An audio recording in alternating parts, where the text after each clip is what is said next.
We are here at the Monrovia Central Prison to physically verify media reports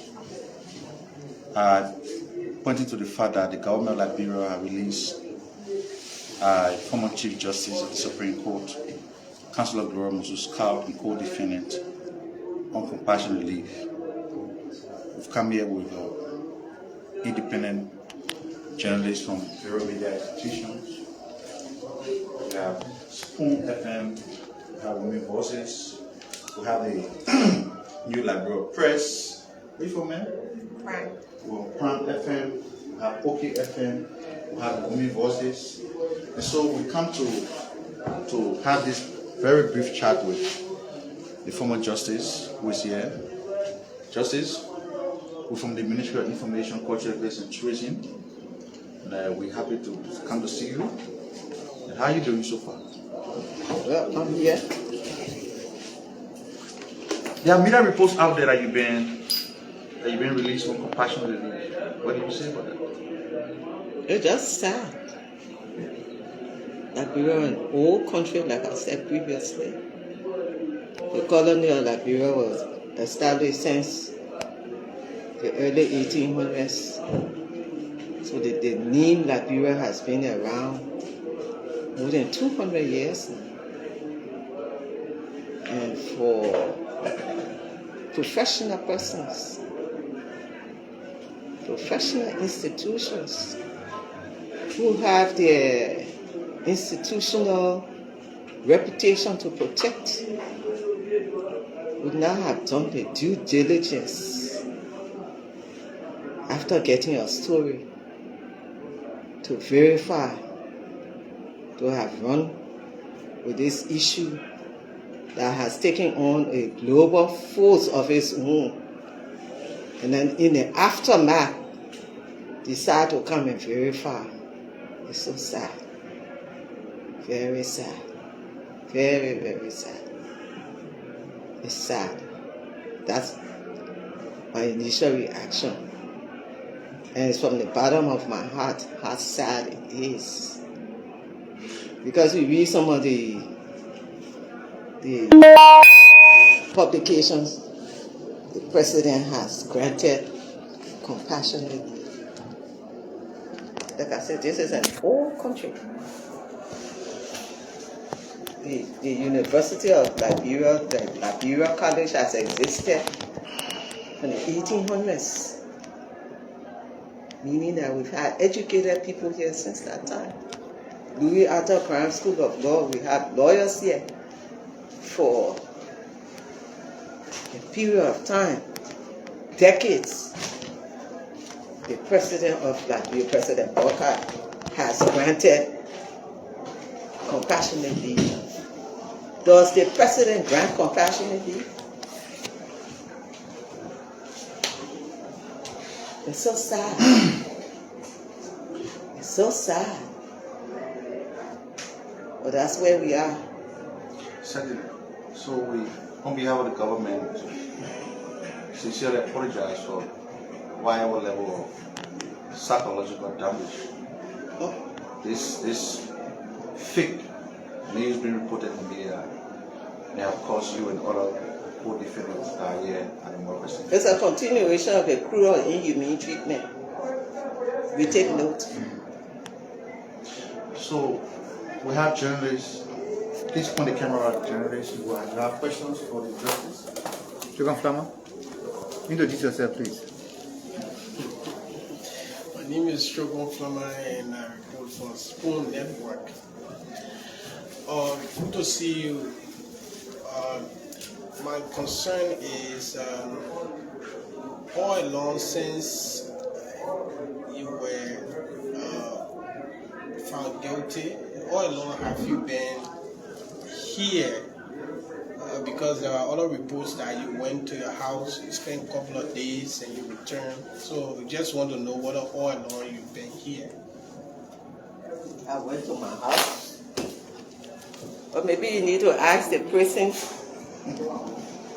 staff, let them show you documentation, or those who sell it, let them show documentation. I went to my house and spent a couple of days. just said. Yeah, so my name is Yamti Topa. Yeah, basically, it was also reported in the paper, apart from the compassionate leave that they said the president that issued, but they said through your lawyer, you wrote the Ministry of Justice asking if there was this inventory that you needed to do at your house, some sort of a burglary that took place there, and that you wrote the Ministry of Justice, and then your family also were at the Ministry of Justice asking for the Ministry of Justice to grant you this, what sort of, maybe they have a legal term towards that, but you went to your house to do an inventory. Was there any point in time that you were granted this, either by the Ministry of Justice to do this, either on your own request that you want to go see what specifically got missing from your house? Thank you so kindly. This is the other disappointment in the Front Page Africa's publication, which was read on OKFM. The first thing Front Page Africa said, it's not clear whether there was any burglary at my house. It's in their story. Front Page Africa also said, I don't even know who made a request for 226,000 United States dollars for the compassionate leave. What transpired is that in February, let me backtrack. During a trial,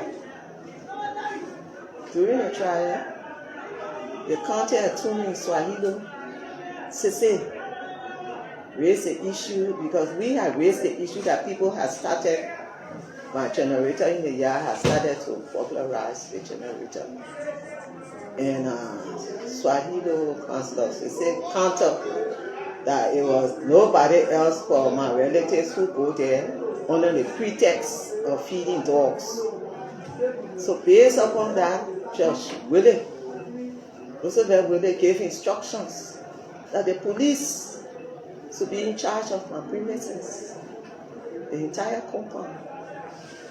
So from the order of Judge Willie, that compound, which is a crime scene where the murder happened, has been under the protection of the Liberia National Police. And that information, that order was given through the prosecution team. Only for February of this year, for us to receive the information that the citizens, my neighbors, had surrounded the premises because they kept seeing people going in and out of the premises with keys, surrounded the premises and called the Zone 6 commander to come. Based on that, they entered the premises and arrested initially 2 persons. After their investigation, they arrested 3 persons for the damages that had been done there, what had been taken from there. So when we heard that they had issued in a writ of arrest persons, so we wondered, and I saw a copy of the writ. They charged them for burglary and theft of property. And then whatever was stolen, they said the value of it is 4,000 United States dollars. So we looked at the rate, and we, like our government is eternal, we said that government, because since we've been sentenced, a lot of information has come up that confirms what we've been saying all along, that we are innocent since we were sentenced. And this particular entry, intrusion into my premises, proves also that we're innocent, because these persons enter with keys. these persons enter with keys. And the police has said there was nobody in the house because the house was locked. So we had to be the murderers. So that theory of the police is lost. And the fact that they had keys, and some of us who are the defendants heard this person or these persons asking this male, asking this girl for keys, asking Cllr for keys, and she was being stabbed. Now these people have keys. So we wrote the minister and said, look, the whole scenario is set so that these people who enter my premises will get away with what they've been doing. This is a continuation. And the way they rate is rating. Clearly, any first year you in law school for maybe even 2 months, you can quash away, and that will be the end of the whole thing. And the fact that these people had keys is critical. It needed deeper investigation. And you can't charge them $4,000 when you haven't even spoken to me, who own the premises, who own the property. The items that were taken, you didn't no contact with me whatsoever, and you decide to say it's $4,000. So we want to go to our house to make an inventory so that the correct legal documentation can be prepared in this matter. That will also give the government, we're hoping, that they're interested in continuing this investigation, because we want to know who killed Cllr. Oh no, they will not get away with it. No, they will not get away with it. There's one murder, they will not get away with it. There's one murder, they will not get away with it. They who not interested in continuing this investigation, we are. They will not get away with it. Let them do whatever they want to do. So we want to make sure that the documentation of this particular incident is properly made. The whole thing is a scam. The whole thing is a scam. So that they can get away with it. So the question of keys and all of that, so that they can just go scot-free and melt into the population. So we wrote, and we have not yet received up to Wednesday with all the hula baloo, we have not yet received a response from the Ministry of Justice. And so, no, we're not cutting it off. We're not cutting it off. Yeah? Because you don't want the truth. You don't want the truth. Yeah? So, we have not been there.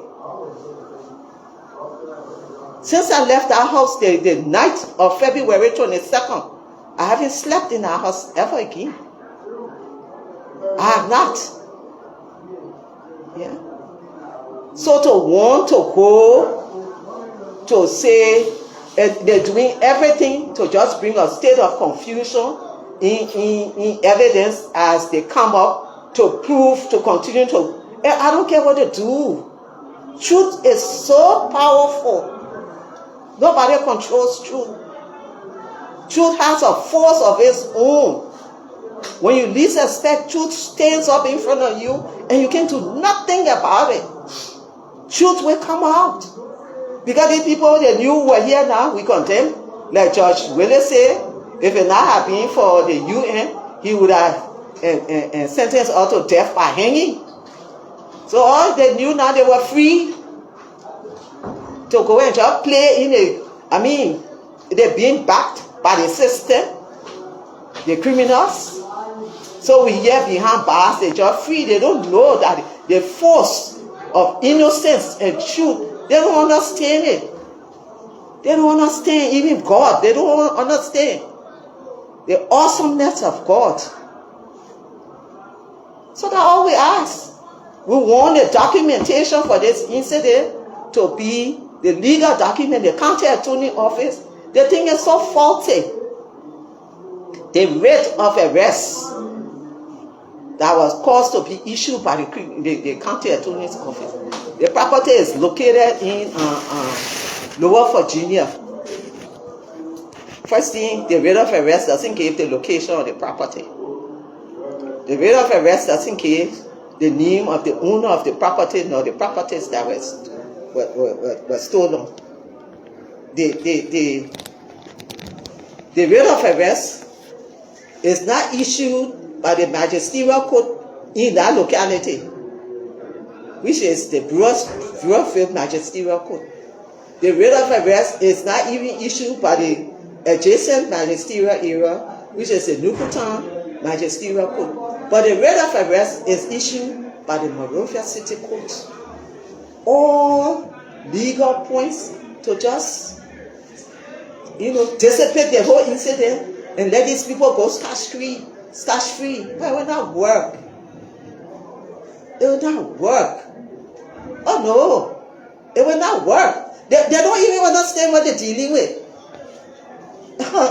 They don't understand it. They got no idea. You let the local people and let to underestimate them. We come from the forest of Maryland, but we know who we are. We are country people, 100%. 100%, no different blood. But we know who we are. We are a family of heritage. We are a family of respect. Nobody will waste our blood for that. Nobody. You will not get away with it. What? From Dupopo quarter in Gerabo, you will not get away with it, man. I don't care how long it takes. I don't care how long it takes. It's a generational thing. We'll find a killer or killers. We'll find all the conspirators before and after. Oh no. Okay, so anybody else has something to say? Okay, so we'd like to say this was just our own way of coming here to ascertain the truth. Now, it is vividly clear that the former justice and co-defendant are here at the Monrovia Central Prison.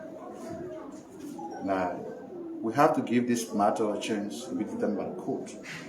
An appeal was taken before the Supreme Court. Until that appeal can be adjudicated in keeping with law, all of the political commentary around the case will not help. It will only undermine the system of justice that we have in this country. So, Justice, would like to say thank you for the time, for giving us the opportunity to interact with the jury. Thank you, Comrade. Thank you. And this is how we end this edition of Nika Live here at the Monrovia Central Prison, where a team of journalists have come to do a fact-finding of physically seeing Councillor Gloria Musu-Scott, contrary to media reports. She is now in prison. Along with the Deputy Minister for Technical Services on the Block of Honor is the Solicitor General of the Republic of Liberia, Ministry of Justice.